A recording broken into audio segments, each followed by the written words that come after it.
Recently, I played through Wolfenstein: The New Order with the help of some friends to kill Nazis and tear down their government where the rich control the laws. Women and minorities are oppressed, and anyone whose gender identity deviates from the status quo is considered a criminal and locked up or killed.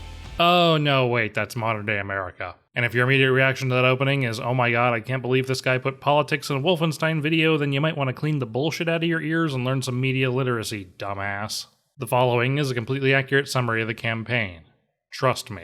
If you enjoy the video and hate Nazis, don't forget to like and subscribe. The game begins with a dream about the American dream, which was actually an attainable goal in 1946 and not a pipe dream because people could actually afford a nice house for their family on a singular income. We snap back to reality and our lazing around is interrupted by Piss Boy, and that's like the only chance I'm gonna have to include a Drawfee reference in this video, so let me have this one. The air fleet starts getting attacked and our plane gets damaged, so we go through a tutorial in a corridor so linear you literally can't move left or right, and then we lose everyone's luggage because we work for American Airlines. Then we go straight into the first turret section because this game came out in 2014 when literally every game had to have a turret section because Call of Duty did it, so that must mean it's good and that everyone likes it, right? After pointing and clicking for a bit, we get hit by a plane and die, and that's the end of the game. Death at the gates again. Holler my name. But then Piss Boy saves us by performing extreme CPR, and we spend a little time standing around because that's engaging game design, at which point we decide to kill ourselves by jumping out of the plane, so Piss Boy joins us. But before we can do that, we're almost killed by another plane, which would have ruined our suicide, so we tough it out and do the jump ourselves. Unfortunately, we're rescued by Piss Boy and we get pulled into the other plane, and they tell us to watch out like we can do literally anything while we're being held out of the side of a plane by them. Our old plane cuts a hole into the new one, but that's okay because none of what was destroyed was important to being able to fly apparently, so we just casually stand around with huge chunks blown out of the hull of the plane because it's only a minor inconvenience.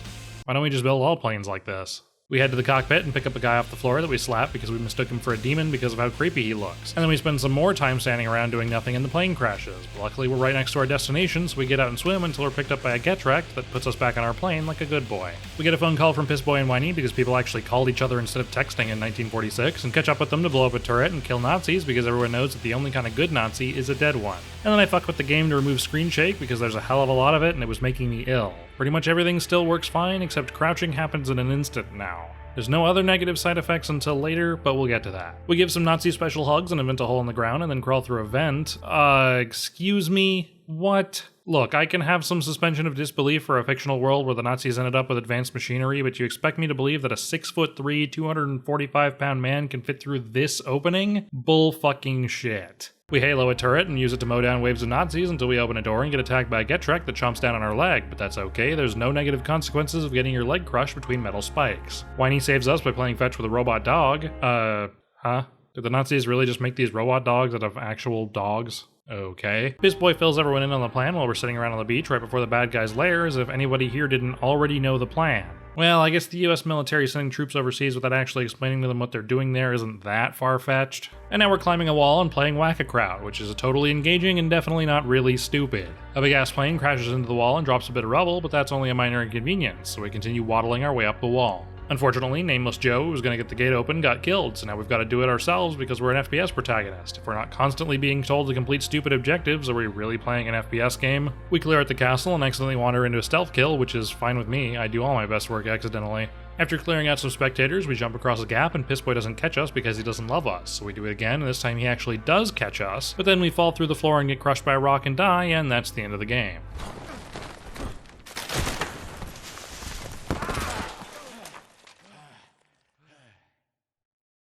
But then there's more. Somehow only one person suffered any injuries from falling over 50 feet, and we wake up in a... Can I even show this room on YouTube? It's really fucked up. Whiny accidentally turns on the room's incinerators, and we find the key to the door on the first try. So we pick up broken feet and make it to the next room, where we're ambushed by a Mark I Iron Man armor that kills whoever this guy was, and he runs around a bit while we shoot him repeatedly until he finally remembers to stop being a bullet sponge and dies. Surprise, this was a trap by Wrinkled Nutsack, the guy we were sent to kill. He takes off our shirts like a fucking pervert and then makes us choose who has to die, the cool Scottish dude that we spent most of the game with, or creepy blue-eyes whiny boy who's done nothing at all so far. I think you can guess who we chose. Wrinkled Nutsack cuts out Whiny's eyes and fucks off, and we escape one of those bullet sponges by stabbing it once in the kidney. Seriously, I put like 100 rounds into one of these guys earlier. We break all the incinerators in the room so we don't get baked into a cake, and learn a hot wiring minigame, which is just about as exciting as it looks. You do this several times throughout the game for some reason, and it's never fun any of the times. We jump out of the window and get our head sliced open by some shrapnel from the huge explosion that happened and fall into the ocean and die, and that's the beginning of the game. We go through a montage where we're picked up by Polish doctors, and it's revealed that we've got brain damage via a huge chunk of metal in our skull, so I guess our name is Punished Venom Snake now. The doctors send us to their mental hospital, where it's revealed that the Nazis are kidnapping mentally ill people to use as science experiments, which the doctor isn't happy with, so at least we know he's a good guy. Another montage happens where we learn about the family insane asylum, and that the Nazis come by every once in a while for more patients. Then the game finally starts back up with the Nazis shutting the asylum down, and we steal a knife as they start murdering everyone. The family tries to stop them, but they get murdered, except for Sound of Music, who gets carted off to Texas, which is a fate worse than death. Then we get up and murder a Nazi, and it's revealed that we're still in peak physical condition despite the fact that 14 years have passed, because Snake's will to kill Nazis is so strong that it allows his body to retain its muscles as long as there's still Nazis alive, which is good because having to crawl along the ground as an atrophied hospital patient wouldn't have been fun. Yeah, I'm talking about you opening the Metal Gear Solid 5. You suck. We give some Nazi special hugs and kill everyone in the courtyard to save Sound of Music and borrow a car that we drive because that's a good idea. Let the guy who just woke up from a 14-year coma drive the car. We immediately fall asleep, but are woken up by a Nazi, who we kill easily after trading places with Sound of Music, who is probably a lot more fit to drive considering she wasn't in a coma for 14 years. After making our way over the river and through the woods to grandmother's house, we find a Nazi that was hiding in the trunk, so he feels the full might of a woman scorned before the game fades to family dinner. Turns out the Nazis won World War II, which is just as unbelievable as Russia successfully invading the US in Call of Duty, but, you know, whatever. Snake wants to find out where Nazis are keeping the resistance fighters, so we head downstairs to ask him nicely where our bitch is at. As we're getting our Ask Nicely gear on, he escapes his chair and starts stabbing us, and then just kind of repeatedly stabs us a few times until I realize that I'm supposed to stab him back, and I'm pretty sure this is everyone's reaction in this scene. We ask him nicely, and he tells us to go fuck ourselves, so we prepare to trim a little off the top, and he finally bitches out and tells us exactly what we want to know because he's a coward. And then we give him a haircut anyways. Oh no, wait, that was a head cut. Snake gets dressed in an iconic I am the main character leather jacket, and we head out, but unfortunately we're immediately found, so Johnny Knoxville revokes the Nazis' head privileges and tells us to revoke everyone else's, so we head off to do just that. The game tells us we can do it stealthily, but what's the fun in killing Nazis if they don't know they're all gonna die? The gate is shut, so we head inside to get it open and relieve some more Nazis of their pitiful lives. After opening the gate, we get into another open area full of Nazis that aren't dead, so we decide to be the change that we want to see in the world. We're ambushed by bullet sponges and play Ring Around the Rosie until they're both dead, and then sneak aboard a train. Somehow, they kind of skip over that part. Snake fucks up making coffee, and some Nazis walk in, and as we head back to our room, we're interrupted by Frau Ugly and Lord Farquaad, who try to make us play a card game, but we immediately go for the gun and win the game. Or not. We play the Nazi's stupid card game and call a guard a bitch. And mess around with the coffee physics like a child, and then have sex with Sound of Music like an adult, which makes it really hard for gamers to relate to the main character anymore, since they've never touched a woman. After getting to the hotel, we parkour across some rooftops and get a laser cutter, which is this game's silly physics gun, so of course I draw a penis with it because I am a mature adult. Don't act like you didn't do it too. We shimmy across a rooftop and sneak into a prison transport and then break into the prison where we're attacked by another Getrekt and we run away from so we don't get wrecked and then fit through another vent that we definitely can't fit through so we can drown a Nazi in his own piss. We kill our way to a cell block that's holding all our friends and cut them loose, and surprise, it's Piss Boy, who is conveniently in this exact prison, still alive after 14 years. Not that he was in prison for 14 years, but you get what I mean. Nazis come to stop us from escaping, so we sneak into a vent, and I'm glad Matt's not here to make an Among Us joke. We kill the Nazis and cause a prison riot so we can escape the compound and steal some bikes with Reznov to drive away with. No, wait, wrong script. Well, not that wrong. We steal a vehicle and smash it through a window, but then it flips right over, conveniently right over top a sewer grate that we break open and fall into to meet back up with Sound of Music and steal another car. We ditch the car and jump into some water and find a locked grate, which I'm luckily able to open with my laser cutter, but if I didn't have it, we'd have drowned like Sonic the Hedgehog. We're introduced to the members of the Resistance, and whoa, we spend some time wandering around the base collecting files. Also, this happens. Ellen DeGeneres fills us in on Project Whisper, the Nazis' ultimate stash of super dog food that we're going to steal and eat so we can become the ultimate Nazi killers, because it's probably full of meth or something. I don't know what they feed their dogs. We take an Uber to the head Nazi research facility, and after letting us out, our Uber driver suicide bombs the front entrance because he hates Nazis real fucking bad. 10 stars. We almost get head, but nobody wants a blowjob from a Nazi. The only thing they should have stuffed into their mouths is the end of my gun. And then I get stuck. You know, I gotta have puzzles in my shooter game. See, you can't fit through that, but you can fit through that vent. It's context. What would happen if you ran out of power? I did. He is out of power. Oh my. There has to be a charging station. They can't be that. Ah! Oh, there you go. There you go. Oh god, there's a dog.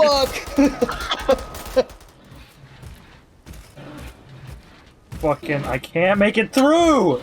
I fucked myself! Oh, time to restart from the last checkpoint. And now it's time for killing Nazis to Doom music. Okay, it's not actually Doom music, but it's by Mick Gordon, so it's Doom music. We wander into a storeroom full of ancient high-tech Jewish artifacts, and that's not a joke, that's actually what these things are. And we steal a laser gun, which replaces our laser cutters. We draw a chode because there wasn't enough space for a full penis. Unfortunately, we didn't find the Nazi stockpile of super dog food, but we did find a bunch of top-secret silent aircraft, so we changed the plan to stealing them instead of the dog food. Or was that the original plan? I really need to stop eating dog food and actually pay attention to the game. Everyone hang glides into the hangar, and we pick up Ellen DeGeneres, take her to one of the helicopters, and accidentally take her to the wrong place, so we have to walk back really slowly. We fly our helicopters back to the Resistance base and do some more meandering around, where we face the repercussions of our actions from earlier in the form of a half-naked Scottish man getting upset at us for choosing the whiny bitch instead of him. So he hands us some keys, and we bumble around a bit to find a piece of moldy concrete. As we cut the moldy concrete, we accidentally upset Max Haas, who is the best character in this game, and we find out about Santa Claus's background, about how he was a Nazi up until his beliefs were challenged, and then he chose to turn against the Nazis and ended up losing his wife and son over the choice, but he still chose to join the Resistance. See, that's how you write a sympathetic character. They were part of the bad guys, but they realized the bad guys were the bad guys, so now they're against the bad guys. And the bad guys are still the bad guys. The word bad guys has lost all meaning now. Turns out Nazi concrete is actually based on a recipe created by Jews, and if the entire building blocks of their society being made out of something created by their so-called enemy isn't the definition of irony, then I'm gonna hunt down someone from Merriam-Webster and give them a stern talking to. And now for something no one was expecting from our first-person shooter, a concentration camp. But you mean this game actually touches on the difficult parts about Nazi rule and doesn't just skip over it for a glorified killing spree? There was actually thought and effort put into a game about killing Nazis that have robot dogs on a base on the moon?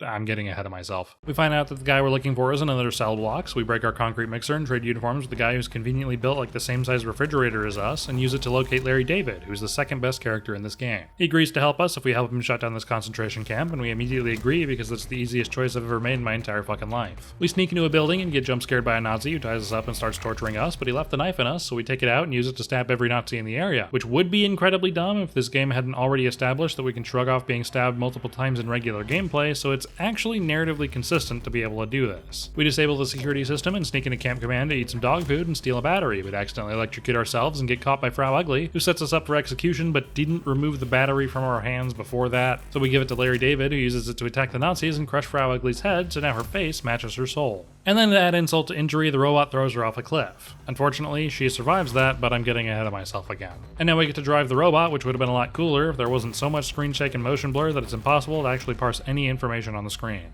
After loading up everyone in the trucks, Frau Ugly ambushes us and unfortunately doesn't get run over as we peel out of there, but luckily we manage to get away. Larry David reveals that he's part of a secret Jewish Illuminati that has advanced technology that they hidden away from the world, but the Nazis found their stash and reverse engineered the technology to win the war. Does that mean a Jewish space laser actually isn't out of the realm of possibility in this game? Also, this means that the Nazis owe literally all of their success to the Jewish. Wow. Larry David tells us that he can get us to another secret cache that the Nazis haven't found, we just need to steal a U-boat for him. No big deal. Time for more fetch questing around the hub area. Thank you for padding your 6-hour game, Machine Games. At least we get to talk to Bomberman, who's the third best character in this game. After getting the welding equipment to Larry David, Snake has sex with Sound of Music again, which I can't show you on YouTube, but you're really not missing much. 2014 character models having intimate moments isn't exactly something you'd pay for. Well, technically I paid for it because I bought the game, but you know what I mean. We get in a small submersible to do some puzzle solving that takes me way too long before killing a bunch of Nazis to steal a train with absolutely no problems whatsoever. We sneak into a torpedo to smuggle ourselves into the U-boat and have several gunfights in a small pressurized tube underwater because that's a good idea. We regroup with the rest of the Resistance and Larry David takes us down to the secret underwater Jewish check trove that looks like the loot cave from the end of Pirates of the Caribbean. Once we're inside the vault, Ellen DeGeneres lets us know that she got us a flight to the moon so we can steal the Nazis' nuclear launch codes, and Pissboy shows off his brand new supersuit that we don't even get to use in this game. Cut to a bridge where I immediately fall out of the helicopter because I've got one brain cell and it took a vacation. We kick a thingy out of the helicopter in front of the train and it absolutely destroys the hell out of the bridge, so we get dropped off to find the guy whose spot will be taking on the moon flight so we can steal his ticket. And then my fucking with the game finally catches up to me 5 hours in. If I have head bob turned off, it breaks the alignment of the scope on this gun for some reason. After restarting the game, we poke a Nazi in the butt with a grenade to make him fall off of the bridge and fight our way through some tight spaces so we can kill more Nazis on our way to get our ticket. We're grabbed by a Nazi, but Pissboy cuts his head off for us and tells us to jump in, which I do with absolutely no problems whatsoever. Did you just fucking jump in? He said jump in. But not in the water. Okay, One more time? what the fuck? I have no idea.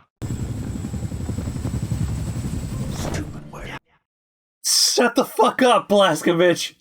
Maybe put the dual wield weapons away. Does that make me go slower? I don't know. Maybe it's stopping you from doing a grab animation. I don't know. Oh, it does make me go slower. Piss Boy drops us off a little closer to our destination, and we steal a ticket to get aboard the moon flight, where we sneak into the baggage claim and grab our stuff so we can start killing everyone. Also, we got a laser gun because we're on the moon. Mirror, mirror on the wall. Who's the best Jew killer of them all? Or Nazi killer of them all? Jesus Christ. Oh, what a God. slip up, dude.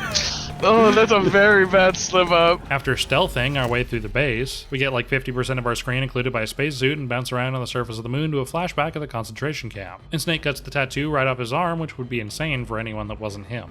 We stealth our way to the nuclear codes. Stealth. Stealth.